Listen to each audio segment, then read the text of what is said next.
Pemirsa, Presiden Prabowo melakukan gebrakan di pemerintahannya yang baru berusia 9 hari. Dia menginstruksikan para menteri dan kepala badan untuk menggunakan mobil dinas buatan dalam negeri yang diproduksi oleh PT Pindad.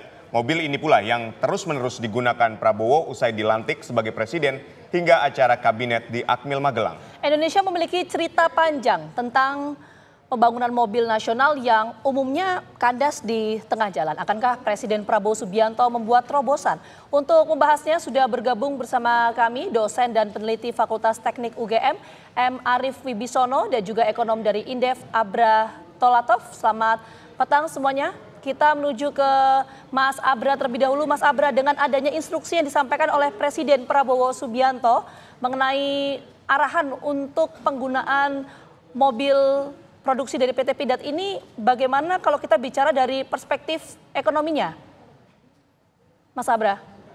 Iya, oke, ya Mbak Vita. Jadi memang momentum ya peralihan pemerintahan baru ini biasanya selalu ada legasi yang ingin ditinggalkan oleh pemerintahan baru di berbagai sektor strategis.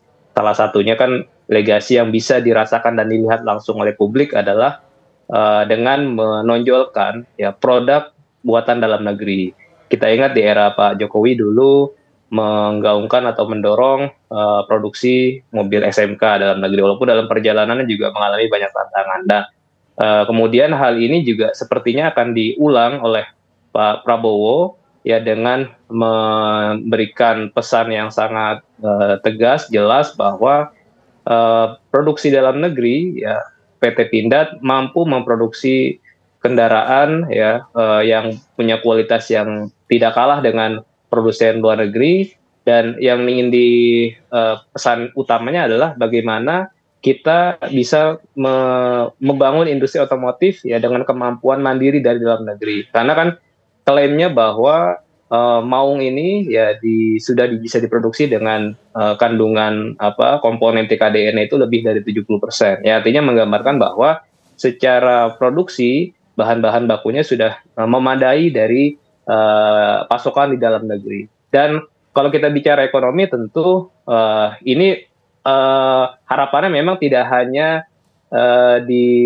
digunakan oleh hanya untuk para pejabat ya, menteri ataupun eselon 1, pejabat eselon 1, tapi juga kalau memang pemerintah serius ingin mendorong atau menjadikan Maung ini ataupun produk-produk lain dari PT Pindad ataupun BUMN yang lain, ini mestinya juga sekaligus bisa menjadi mobil nasional yang bisa menjadi kebanggaan masyarakat. Karena kuncinya sekarang ini kalau kita bicara produk, apa yang menjadi daya tarik ataupun nilai tambah yang masyarakat beralih menggunakan kendaraan produksi dalam negeri. Nah, salah satunya yang memang punya nilai jual yang besar adalah rasa kebanggaan terhadap produk dalam negeri. Ya, tentu dari sisi kualitas, dari sisi harga juga harus bersaing. Baik. Ya, harus punya kompetitif juga dalam produk dari luar negeri. Baik, Mas Abra. Ini kan kalau kita lihat sasarannya kalau bisa sampai menjangkau seluruh masyarakat, bukan cuma di jajaran menteri ataupun pejabat eselon 1. Tapi apakah kita punya kemungkinan untuk melakukan atau punya kemampuan untuk membuat produksi di PT Pindad sendiri untuk memproduksi mobil skala nasional? Ya, kalau kita bicara kapasitas, saya pikir tentu potensinya ada ya. Ini kan sebetulnya industri ini sangat bergantung dari sisi demand, permintaan pasar. Kalau memang respon masyarakat terhadap produk ini bagus, positif, ya dimulai dengan misalnya himbauan dari sisi pemerintah untuk pengadaan barang kendaraan dinas ini untuk jajaran menteri maupun pejabat eselon 1, ini kan sudah ada captive marketnya.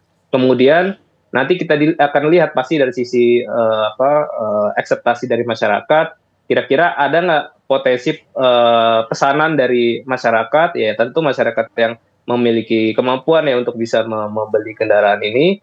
Nah, di situ nanti akan dilihat dari sisi utilisasi untuk tingkat produksi di pabrikan PT Pindad.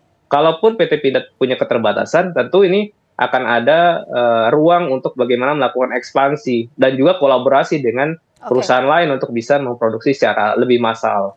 Yang paling penting adalah kepastian dulu dari sisi penerimaan Ya. masyarakat. Nanti kita akan dalami soal itu Mas Abra, tapi kita menuju ke Pak Arief terlebih dahulu yang saat ini sudah bergabung bersama kami. Pak Arief, kalau kita bicara soal mobil maung yang sempat diinstruksikan oleh Presiden Prabowo Subianto, seberapa besar potensinya ini bisa menjadi cikal bakal mobil nasional, Pak Arief? Saya kira itu cukup besar potensinya ya, mohon maaf. Jadi karena kita sudah mulai mengakui atau kita memberi kesempatan kepada engineer-engineer kita untuk membangun sebuah mobil nasional, saya kira itu satu kesempatan besar. Sebenarnya kita dari dulu sudah mempunyai engineer-engineer yang mempunyai kemampuan. Cuman memang suasana lingkungan di Indonesia itu kan agak ada hambatan gitu lah. Saya kira dengan suatu support dari pemerintah, saya kira bisa memberikan peluang bagi engineer-engineer kita untuk membangun mobil nasional. Mungkin dari segi pasar tadi seperti disampaikan itu, kita bisa menyasar pasar-pasar yang belum dimasuki oleh mobil-mobil yang ada di Indonesia sekarang ini. Misalnya pasar yang kalau zaman dulu ada yang istilahnya LCGC atau kalau di luar negeri atau di itu ada kekar, itu mungkin pasar-pasar itu sebenarnya cukup besar karena dia mempunyai harga yang sekitar di bawah 150 juta, yang itu antara pemilik mobil yang kalau sekarang kan di atas 200 sampai pemilik sepeda motor, itu segmen itu saya kira cukup besar, bisa dimanfaatkan untuk mengembangkan mobil nasional, baik itu model internal combustion ataupun model mobil listrik. Baik. Kalau untuk mobil listrik memang akan lebih mudah dan lebih cepat. Tapi memang nanti masuknya ke pasar itu akan lebih sulit karena infrastruktur listrik kita yang belum sampai ke pelosok Indonesia. Tapi kalau untuk internal combustion, saya kira cukup bagus. Saya kira Pak Arief, investasi sampai ke sana tidak begitu tinggi. Ya, gimana Pak? Ya, berbicara mobil listrik ini kan ada transfer teknologi yang harus juga dilakukan. Apakah teknologi kita saat ini sudah memadai untuk membuat mobil nasional itu sendiri? Saya kira engineer-engineer kita, baik itu atau perusahaan-perusahaan yang ada di Indonesia, itu sudah memadai untuk itu. Dan teknologi untuk mobil ini sebenarnya kan sudah tidak begitu untuk mobil internal combustion ya.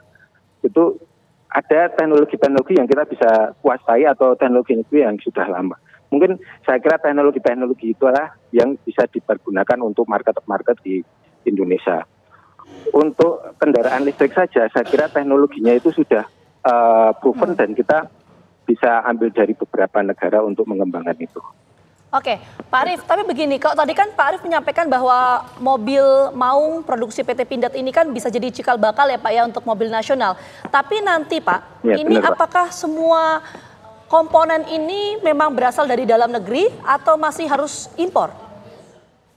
Teknisnya gimana Pak? Untuk komponen sebenarnya semua industri mobil itu komponen pertama itu tidak bisa 100% yang diproduksi. Ya kita bisa katakanlah kita 50% dulu yang kita produksi ya, tergantung tentang waktunya. Misalnya kita menyiapkan dalam waktu 1 tahun mungkin kita 50%. Mungkin kalau kita 2 tahun kita mungkin bisa 70%, 80%. Nah, ini tergantung ini. Tapi juga kita bisa menggunakan transfer teknologi dengan kita beli satu teknologi yang kita bisa akuisisi untuk mengembangkan mobil nasional. Ini tergantung dari strateginya. Baik, tadi kan Anda katakan bahwa kita bisa memproduksi sekitar 50%. Nanti kita akan dalami apa saja yang dapat diproduksi anak bangsa dari komponen yang 50% itu. Usai jeda, tetaplah bersama kami.